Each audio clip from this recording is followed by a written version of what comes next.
Namaste, everyone. How are you today? I hope you're having a beautiful, beautiful day. I think it's a great day to talk about how to lead from your sacred center. So let's dive in. Let's talk about what that means. Have you ever heard the word or the term sacred center, right? What does that mean to you when you think about your sacred center? So to me, and to my clients and the people I work with, and just in this language that's coming from downloads when I'm meditating and kind of checking in, I keep hearing the word leading from your sacred center. And leading from your sacred center is starting to unravel in my life personally, and then professionally as well, is this experience of living life already whole, right? It's that part of you that's untouched by the stuff of life, the fears, the wounds, the traumas, the grief, the loss.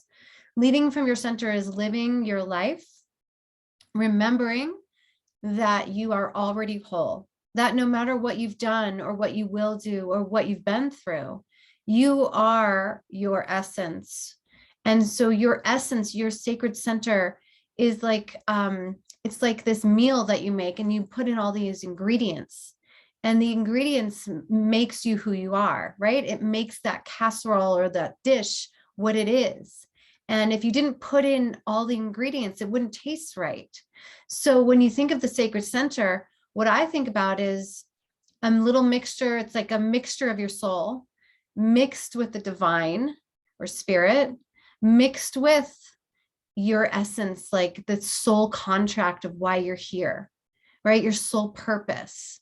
And so when all those things are mixed together, and then you have this beautiful body that is the vessel that holds all of it together. Now, that doesn't mean that you don't have illness or you don't have stuff going on.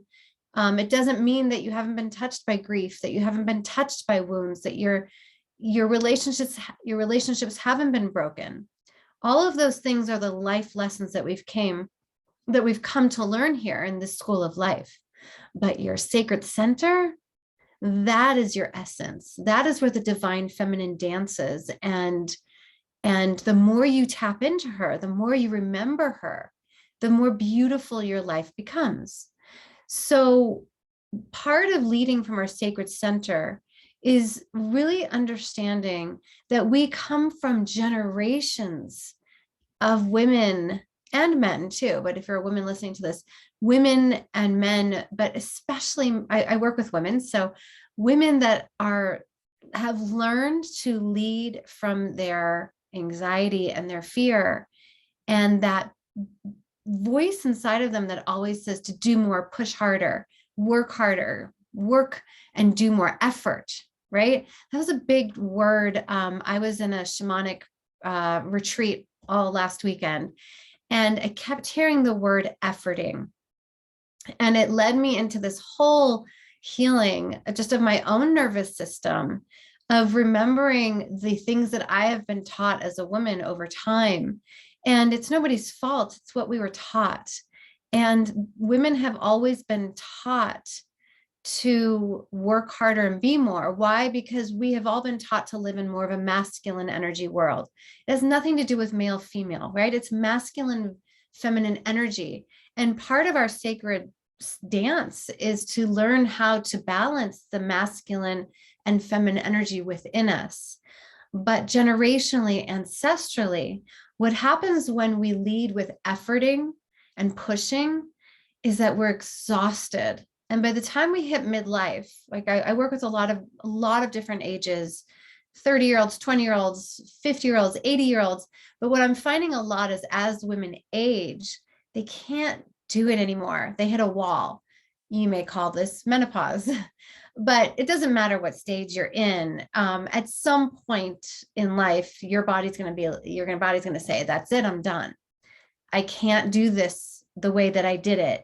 I can't push through life any longer. And that is the message of our 20s and 30s, right? Build your career, build your family, build your identity. There's a lot of building going on.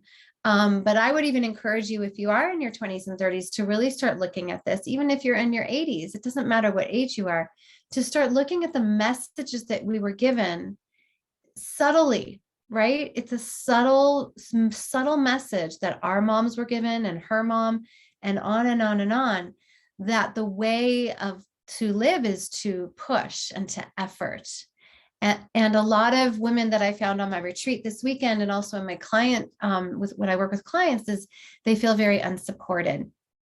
So the invitation is to get off the struggle bus and to start understanding the nature of our bodies, right? We're going to talk today about leading from your center in relationships, in your body, from nature, being grounded.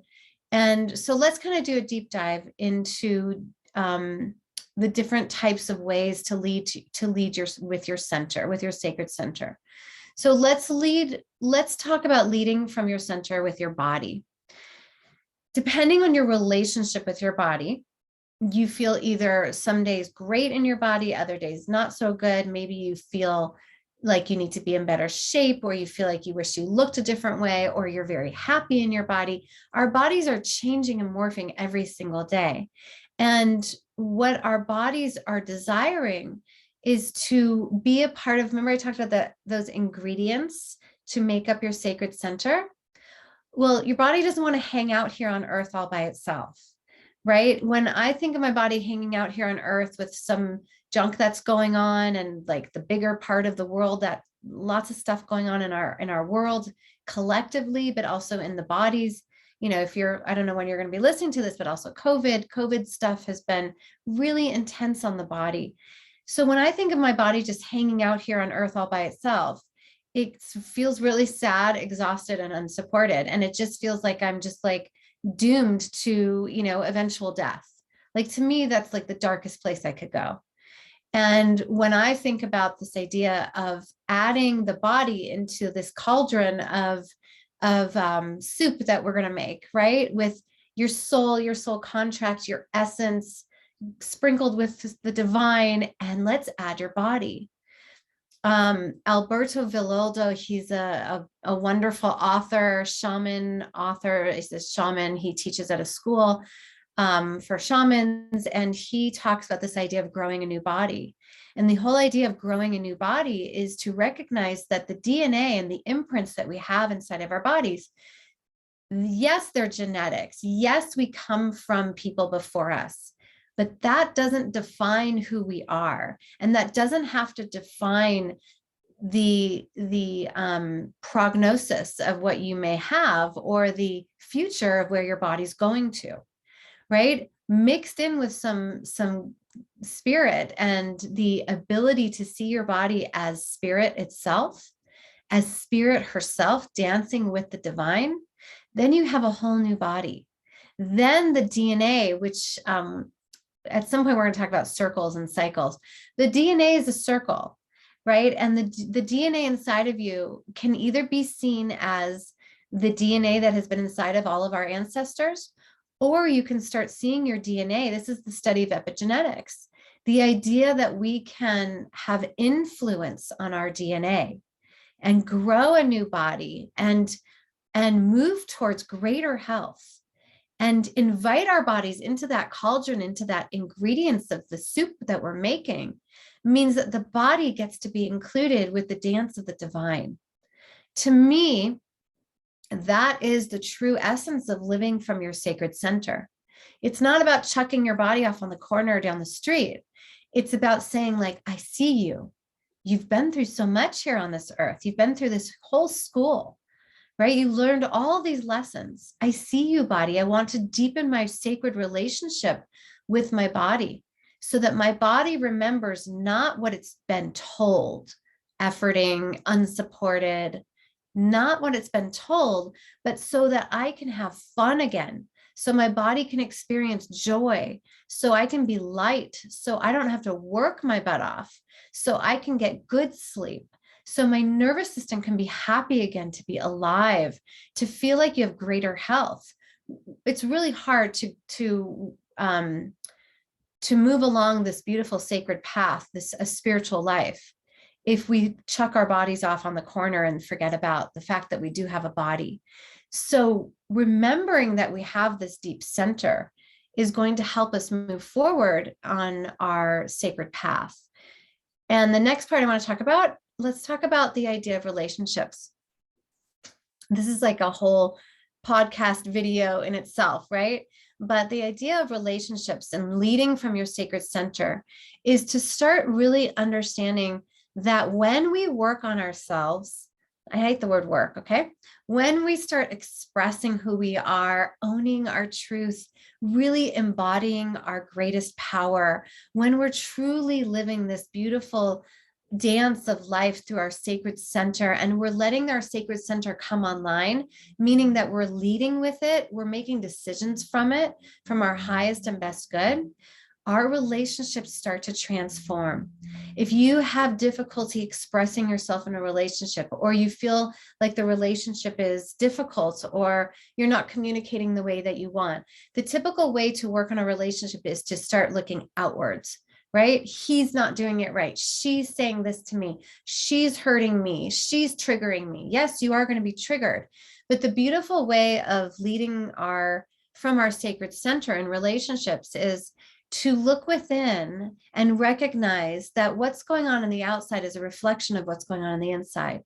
Can you spend time with yourself, enough time in silence and contemplation, excuse me, and understanding why you're hurt, why you're upset, what that little person inside of you needs? Then you start taking care of your own needs, and your boundaries get better, and you don't have to look outside of yourself for people to fill the spaces inside that need to be filled with you and spirit. And so that's a whole other, as I said, video or podcast that we're going to talk about relationships and boundaries. But right now, leading from our sacred center means really meeting our own needs and understanding our own boundaries. And finally, let's talk about this idea of leading from spirit. So when we connect to spirit, when we have a practice, right, it's not just about this great connection, wham, I wake up the next morning and I'm deeply connected to spirit. Creating a relationship with spirit is creating a relationship. It's taking the time to sit and feel and nurture that relationship. And so once we learn how to create that and build upon it, then we can start envisioning a world for ourselves that feels what I like to call heaven on earth, right? Leading from your sacred center, dancing with the divine, means that your life on the outside is going to start reflecting, the inside starts reflecting on the outside, right? It's a dance. Feeling like you are so connected to your center means that your life is going to start flowing. We might have to remove some of those shadows and some of those things that aren't working, but eventually it's about looking at the magic and the gifts of your life. You're going to see the world with new glasses. No matter what is going on outside of ourselves and the world at large, it is fully possible for us to see that this world right now is a beautiful dance. It is heaven on earth. When we start resting our nervous system, creating a relationship with spirit, working on our boundaries, and loving our bodies, right? Those are all the ingredients we need to dance with this beautiful sacred circle inside of us. So part of what I love to talk about is how to get there.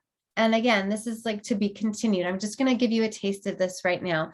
And then the next few videos or so are going to be expanded into this idea of how to dance in your sacred center. One of the beautiful ways I know how to dance with my sacred center is to think of our world as a wheel, a cycle, a circle, right? Your DNA is a circle. The seasons are a circle. I dance with the Jewish holidays. So the Jewish holidays, the Jewish calendar is a circle. It's a cycle.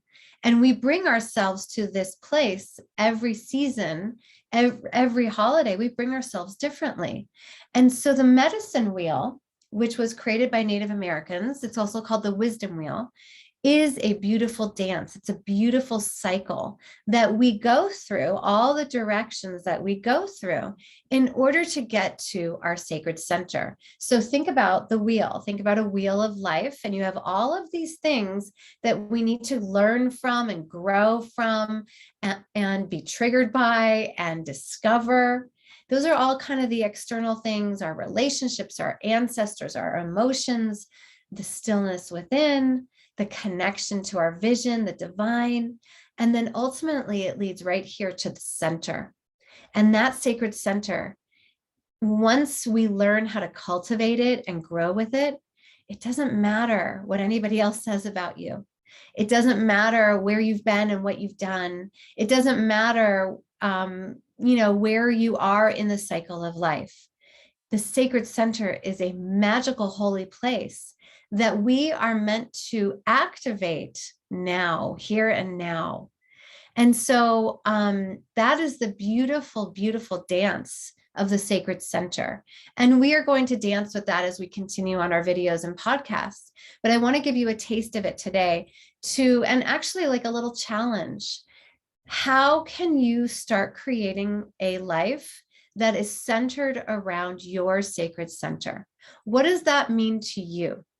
How can you, I want you to jot down like 3 things, comment in the comments, shoot me an email, let me know what you think in terms of dancing with the divine, dancing with your sacred center. What few things can you start doing to enhance that and make it greater and bigger so you can start living heaven on earth? So I hope you enjoyed this, this discussion today. If you did, I invite you to share with your friends and to leave a comment. I would love to answer your questions if you have any questions in the comments. And as always, I like to kind of let you know what's going on in Soul Centered and what we're up to. Starting in September 2022, I am starting the Sacred Center Circle. This is for women. It's going to be a very intimate group, and we're going to meet on Zoom a couple of times a month. And you will see the link to that in the show notes and in the comments. And it's going to be the dance around the wisdom wheel, and how all of these directions, north, south, east, and west, and the divine and Mother Earth lead us to the most beautiful sacred center. And what we're going to discover is that all the pushing and the efforting and the unsupported ways that we have led our lives don't exist, right? And we're going to find the most beautiful dance for you. You're going to get personal help. You're going to get personal attention, and you're going to be guided not only by myself, but also my guides, spirit, and some energy medicine work. We're going to do a lot of different things. It's going to be really experiential, and you're going to grow not only by yourself, with yourself, but in a spiritual community. And so stay tuned for more. And you can always shoot me an email if you're interested in knowing more about the group at Ariella, ARIELA, at mysoulcentered with an ED.org.